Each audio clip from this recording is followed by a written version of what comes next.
So there we have it, what we expected. Not surprising, no striker on deadline day, but yet somehow I find myself a little bit disappointed. Did I wake up yesterday thinking we were going to get someone? Did I think Josh King might have come to West Ham? No, not really.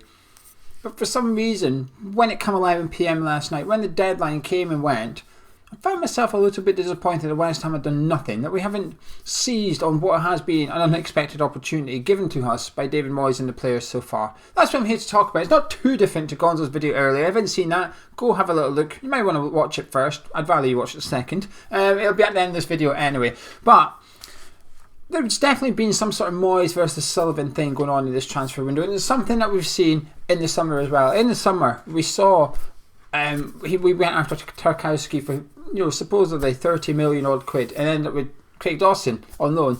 Now Dawson's been fantastic. I'm not here to talk about the performance of the players. It's more the transfer dealings, the way we went from spending all our money on a centre back to getting someone in on loan.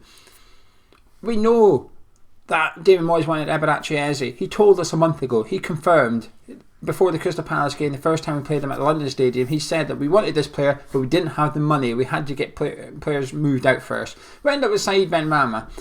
Now, while I said I was not going to talk about the performance of the players, I'm talking about the inclusion of Said so far. Moyes has been somewhat reluctant to put him in. It would suggest he wasn't a David Moyes pick. Now, this is the Moyes-Sullivan thing's going to go on for the remainder of this video. It's a bit of a theme, because I think it's a bit of an issue. And there's very much a blame game going on at the minute. Who is to blame? And I think Gonzo's right in what he said in his video earlier. I think there's a bit of both. Largely more Sullivan than David Moyes. But I do think David Moyes is partly responsible for not bringing in a player. And it's not necessarily a bad thing. It's because he's maintaining the standards. He's keeping his standards high. He only wants someone that's going to come in and start games for West Ham. He doesn't want a backup striker. I don't like that tag myself. I don't want to see someone come in to sit on the bench. I want someone to come in to compete with Mikel Antonio. If David Moyes feels he knows who he wants, but he can't get into the summer, I have no sort of issue waiting for that person. But I don't believe there wasn't a loan we could have done in order to tide us over till then. Maybe, or a punt, a jetty style that we could have got in that would have been around the 10 million mark. We saw Josh King end up at Everton, rumoured to believe to be around £5 million. So yes, if you want a Ferrari car and you're not getting one till the summer, it doesn't mean you have to walk everywhere until then. You can go get yourself a little Vauxhall or something, and either you keep it in the summer or you give it to someone else and say, thanks for the borrowing your car, I've got a nicer one now. I'm frustrated. I knew I was going to get wound up doing this video, and I'm feeling myself get wound up because I'm worried. I'm worried that we have given ourselves such a good opportunity to go for European football, and that we have sort of taken a massive unnecessary risk going into the remainder of the season with Mikel Antonio and relying on his hamstrings essentially. Because what's the alternative? It might be Jesse Lingard. We'll wait and see. It's probably Yarmolenko at the minute. It's probably what is considered our second choice striker. He's going to present the exact same issues as Sebastian Haller did in terms of not fitting what Mikel Antonio does. I can see it a mile away. David Moyes himself had complained or sort of alluded to the fact that we need someone more like Mikel in order to come in when Antonio's injured. But yet, we don't have another one like that. We never went and got one. We're now using Yarmolenko, who's not like that. It's frustrating. I find it very, very frustrating. But that's the David Moyes thing. I do believe he had one or two signings that he would have liked to have made. I do believe the Yusuf El Nesri thing over in Sevilla as well, because David Moyes has confirmed a bid for him. Sevilla's confirmed that a Premier League side bid for him as well. So that's all. Let's just assume that's his number one target. I think it's a very fair assumption to make as well. But I think that's where it stops with Moyes. I don't think he's got a massive list of players. I think the problem is here what we saw in the summer, which is Sullivan can't get the players Moyes wants, and Moyes doesn't want the players that Sullivan can get. And there's almost no compromise going on between the two of them. We've seen it in the summer, and we're seeing it again, and it's something that really needs to be rectified for the summer if Sullivan cannot get Moyes his number one target. But this is something that's where David Sullivan's hanging his manager out to dry a little bit. Already, a week ago we got told, there's 20 to 30 million to spend. We got reminded yesterday, last night, hours before the deadline came, we got told by Sky Sports, the people that we know have connections to West Ham United, Moyes was reminded he had money to spend, he chose not to spend it. This is very much Sullivan putting David Moyes under the bus already. So when, probably not if, when Antonio breaks down, the fans get frustrated, our form dips a little bit, we're struggling for squad depth, it's very much going to be, the finger's going to get pointed in one direction, and that's at David Moyes. So he chose not to spend the cash that's available for him. Maybe he didn't.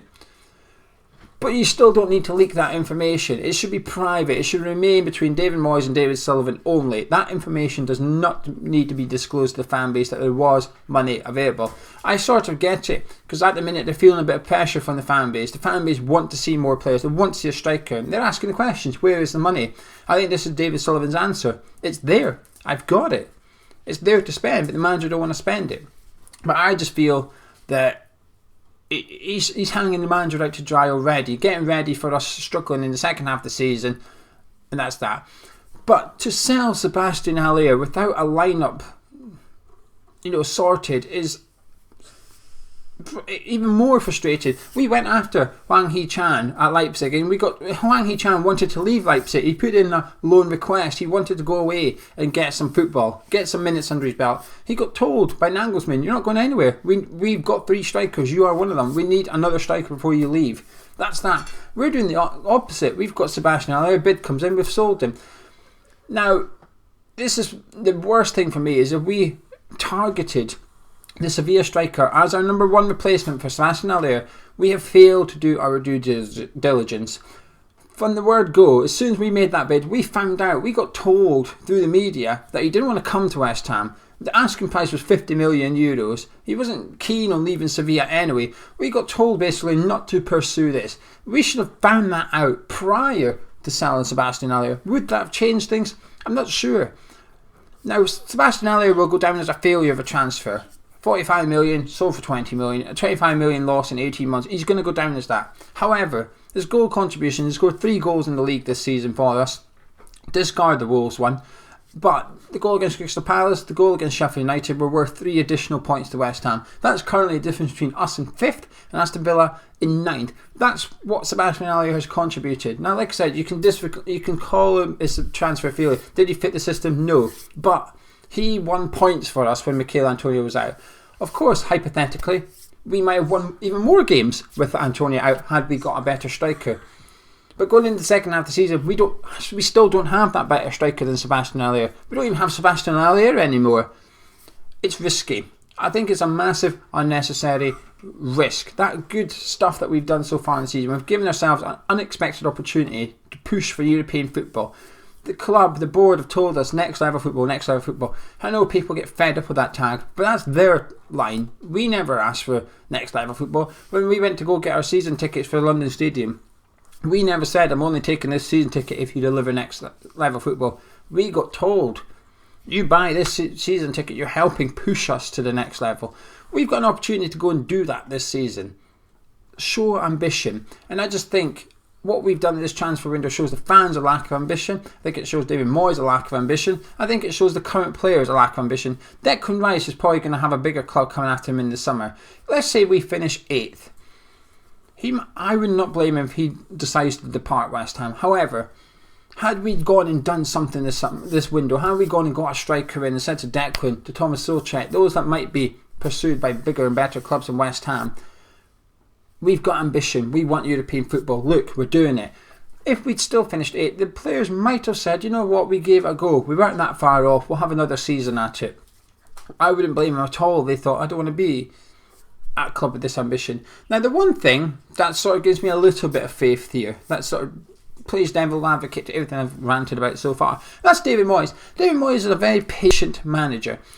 He's spoken last week about wanting to get into the Champions League with football. He called it he wants to play against elite teams. It alluding to the Champions League. He's probably just a little bit more patient than what I am. This season I'm looking and thinking we can get Europa League football here, and I still believe we can. But like I said, I think it's risky. We're now relying on players not to get injured and so on and so forth. David Moyes probably, would he want European football this season? Probably, but if he finished 8th, I think he would take that. And he would probably back himself to go get his number 1 target in the summer and then go for European football next season. He's probably looking at this as a 2-3 year plan rather than a 5-month one. And I don't mind that to an extent, but I'm not David Moyes. I'm a West Ham fan and I want to see us play in European football. And I just think we had an opportunity to sort of go for it. Just go for it. Give David Moyes the best opportunity possible to push on And when you see Aston Villa bringing in Morgan Sanson, you see Everton bringing in Joshua King. Now, whether we want those players at West Ham or not, these are clubs backing their manager, saying, go on, build on your success so far this season. Go on, go push us to the next level. And I just feel like we've decided to stand still. But what's dangerous is, I always say it to Gonzo, and I'll say it once more, there's no such thing as standing still in football. You're either going forwards or you're going backwards. And I worry a little bit that we are one injury away from dropping quite a lot, actually. And I think it's an unnecessary risk by David Sullivan, because if Antonio gets injured and we don't win that fixture, Antonio's not playing up front, it's going to be a massive backlash. A massive, massive backlash. An unnecessary backlash as well. Anyway, that's it from me. I'm going to disappear now. I'm going to shut up. And I'm hopefully going to enjoy the rest of the season. I'm still a bit disappointed, actually. I'm still a bit disappointed we didn't bring someone in. I think we had a really good opportunity to sort of build on what has been a fantastic and unexpected start given to us by David Moyes and players. Hindsight. We will only know with hindsight come May if it was the right thing to do or not. But at the minute, I'm a bit worried it was the wrong thing. Anyway, if you've enjoyed this video, drop a like on it, subscribe if you're new to the channel. I'll be back later this evening with Gonzo as we look ahead to Aston Villa game tomorrow night. Big game, and I'll see you then.